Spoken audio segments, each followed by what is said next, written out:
Kembali di presisi utama, pemirsa, dalam menghadapi musim kemarau yang berpotensi memicu kebakaran hutan dan lahan atau karhutla, Polresta Banjarmasin menggelar apel kesiapsiagaan karhutla. Kegiatan ini melibatkan jajaran kepolisian, TNI, dan instansi terkait lainnya. Kapolresta Banjarmasin Kombes Pol Cuncun Kurniadi dalam amanatnya menyebutkan bahwa karhutla bukan sekedar peristiwa alam, melainkan bencana multidimensional yang berdampak luas terhadap sosial, ekonomi, kesehatan, dan stabilitas nasional. Lapor apel kesiapsiagaan dalam rangka penanggulangan karhutla tahun 2025. Polresta Banjarmasin siap dimulai. Kerjakan. Kebakaran hutan dan lahan telah menjadi isu vertikal dan ancaman ekologis serta periodik, khususnya menjelang musim kemarau di Indonesia. Fenomena ini bukan sekedar peristiwa alamiah, melainkan sebuah kejadian kompleks dengan implikasi multidimensi yang merugikan berbagai sendi kehidupan bangsa.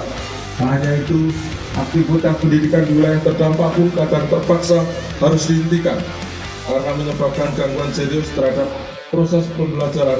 Peserta apel yang saya hormati, sebelum saya menutup amanat ini, izinkan saya menyampaikan terima kasih atas kehadiran dan komitmen seluruh pihak. Kita percaya bahwa bencana karhutla dapat diminimalkan secara signifikan melalui kerjasama, kesinambungan sejalan dengan semangat kebersamaan yang tertuang dalam moto Kota Banjarmasin, Kayu Baimbai, bergerak bersama menuju kemajuan dan berkelanjutan pembangunan Banua yang kita cintai. Pemirsa, lalu lintas bukan sekedar untuk mengatur kendaraan di jalan raya, melainkan memiliki peran strategis sebagai penjaga peradaban. Hal itu disampaikan oleh Kapolda Aceh Irjen Pol Ahmad Kartiko ketika peluncuran inovasi layanan kesamsatan dan pemberian insentif pajak bagi penyandang disabilitas yang berlangsung di Anjong Mon Mata, Banda Aceh pada Selasa siang. Dalam kesempatan itu, Kapolda Aceh juga mengajak seluruh elemen masyarakat Provinsi Aceh untuk mematuhi aturan lalu lintas sebagai bentuk tanggung jawab sosial demi keselamatan bersama.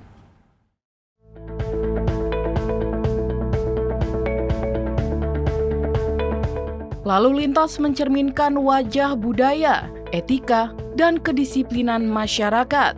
Sebab ketertiban di jalan adalah cerminan dari kemajuan suatu bangsa. Kesadaran untuk tertib berlalu lintas merupakan wujud nyata kepedulian terhadap keselamatan diri dan orang lain. Kapolda Aceh juga menekankan ruang publik yang aman dan tertib hanya bisa tercipta jika setiap individu menjalankan perannya secara sadar dan disiplin.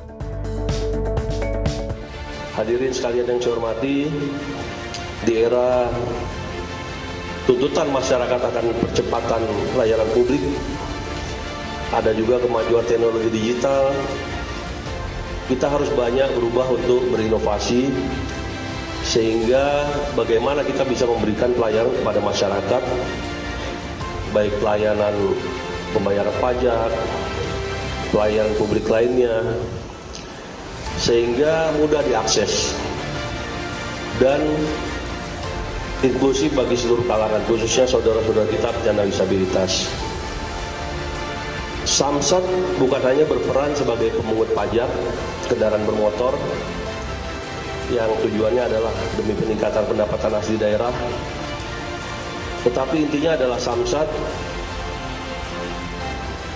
merupakan garda yang terdepan dalam memberikan pelayanan publik. Fungsi strategis dari lalu lintas adalah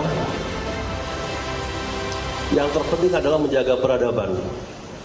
Semakin maju suatu daerah, semakin maju suatu negara, kita bisa lihat dari perilaku masyarakatnya berlalu lintas.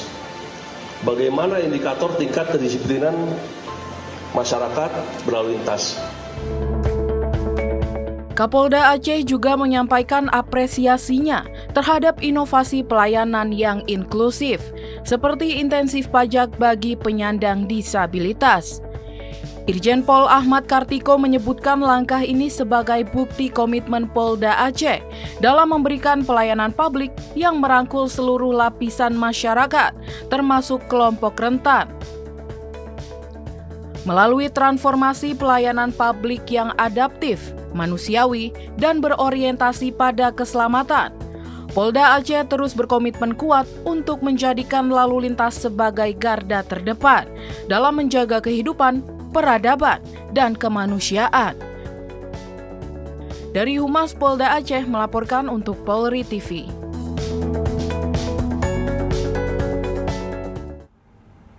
Sementara itu, pemirsa, Biro Sumber Daya Manusia Polda Papua menggelar tes kesamaptaan jasmani seleksi Akademi Kepolisian tahun anggaran 2025 yang bertempat di lapangan Rastra Samara SPN Polda Papua.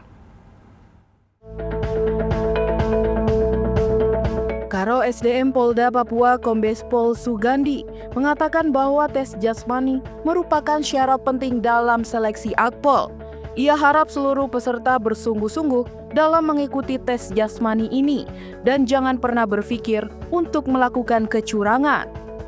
Adapun ujian tahapan tes yang diujikan yaitu lari 12 menit, pull up, sit up, push up, dan shuttle run, serta uji renang dan antropometri, guna menguji kesiapan dan kesanggupan calon taruna dan taruni, agar dapat melaksanakan tugas yang memerlukan tenaga fisik secara efisien dan efektif. Dari kegiatan ini diharapkan Polri bisa mendapatkan generasi penerus yang baik, dengan nilai-nilai moral dan juga ketahanan fisik yang baik. Sehingga kedepannya institusi Polri akan semakin baik dengan masuknya sumber daya yang unggul dari anak-anak muda Indonesia sebagai pemimpin nantinya. Saat ini jumlah peserta calon taruna Akpol yang mengikuti tes kesamaptaan jasmani sebanyak 90 orang yang terdiri dari 8 orang calon taruni dan 82 orang calon taruna. Dari Humas Polda Papua melaporkan untuk Polri TV. Beralih ke informasi lainnya, pemirsa, Kapolres Bondowoso AKBP Harto Agung Cahyono bersama jajaran menggelar kegiatan inovatif safari Jumat keliling di Masjid Besar Nurul Rahman, Kecamatan Tamanan, Kabupaten Bondowoso, sebagai bagian dari upaya mempererat hubungan dengan masyarakat sekaligus menyampaikan pesan-pesan Kamtibmas secara langsung.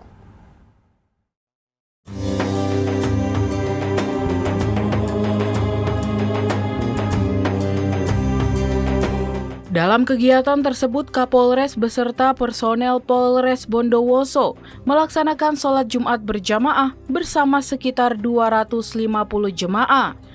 Seusai ibadah, Kapolres menyampaikan sejumlah himbauan penting terkait keamanan dan ketertiban masyarakat. Di hadapan para jemaah, Kapolres mengingatkan agar masyarakat mewaspadai maraknya penipuan berkedok paket umroh murah yang belakangan semakin sering terjadi. Ia juga mengajak para warga untuk tidak menggunakan sound system secara berlebihan dalam kegiatan keagamaan maupun sosial, yang sejalan dengan fatwa Majelis Ulama Indonesia yang menyebutkan bahwa penggunaan suara berlebihan tersebut lebih banyak membawa mudarat daripada manfaat. Lebih lanjut, masyarakat juga dihimbau untuk aktif melaporkan segala bentuk praktik premanisme dan gangguan Kamtibmas lainnya yang dapat mengganggu kenyamanan lingkungan. Kapolres turut memperkenalkan slogan Polres Bondowoso, yaitu Amanah, yang merupakan akronim dari aman, agamis, tegas, dan humanis, sebagai cerminan pelayanan Polri kepada masyarakat. Sebagai bentuk perhatian dan dukungan terhadap kegiatan keagamaan, Polres Bondowoso juga menyerahkan bantuan simbolis berupa 5 sarung dan 5 mushaf Al-Quran kepada para pengurus takmir Masjid Besar Nurul Rahman.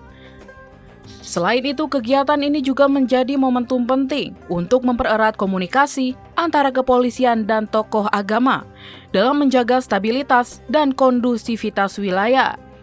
Kapolres juga menegaskan bahwa kehadiran Polri melalui safari Jumat keliling merupakan bukti nyata komitmen Polres Bondowoso dalam menjalankan peran tidak hanya sebagai penegak hukum, tetapi juga sebagai pelindung, pelayan, dan pengayom masyarakat. Dari Humas Polres Bondowoso melaporkan untuk Polri TV.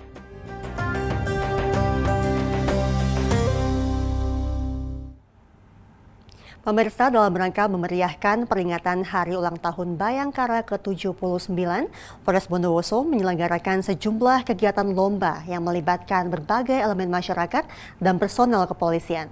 Kegiatan ini menjadi wadah untuk mempererat hubungan serta membangun semangat kebersamaan antara Polri dan masyarakat. Salah satu kegiatan yang menjadi sorotan adalah lomba panahan yang digelar di Kompi Brimob Tenggarang. Perlombaan tersebut diikuti oleh peserta dari berbagai latar belakang, mulai dari anggota Polri, TNI, hingga masyarakat umum yang memiliki ketertarikan terhadap olahraga panahan. Tidak hanya sekedar ajang kompetisi, lomba panahan ini juga bertujuan untuk memperkenalkan olahraga tradisional sebagai alternatif kegiatan yang positif yang dapat digemari oleh masyarakat luas. Polres Bondowoso mendorong partisipasi aktif masyarakat dalam kegiatan semacam ini sebagai upaya untuk membangun pola hidup sehat dan mempererat silaturahmi lintas elemen. Kapolres Bondowoso juga menjelaskan bahwa seluruh rangkaian lomba yang digelar dalam peringatan HUT Bayangkara ini bukan semata-mata sebagai bentuk perayaan seremonial, tetapi juga sebagai langkah konkret untuk memperkuat kepercayaan publik terhadap institusi Polri. Pihaknya berharap momentum peringatan ini dapat mendorong inovasi dan partisipasi aktif Polri dalam menciptakan situasi Kamtibmas yang aman dan kondusif, sekaligus mendukung perkembangan kegiatan masyarakat yang bersifat positif dan produktif. Tingginya antusiasme dari para peserta dan masyarakat yang hadir menjadi cerminan kuatnya sinergi antara Polri dan masyarakat di Bondowoso. Rangkaian kegiatan ini diharapkan dapat terus menjadi sarana kolaboratif yang menginspirasi dan memperkuat solidaritas di tengah masyarakat. Dari Humas Polres Bondowoso melaporkan untuk Polri TV. Pemirsa, tetaplah bersama kami, Presisi Utama akan segera kembali.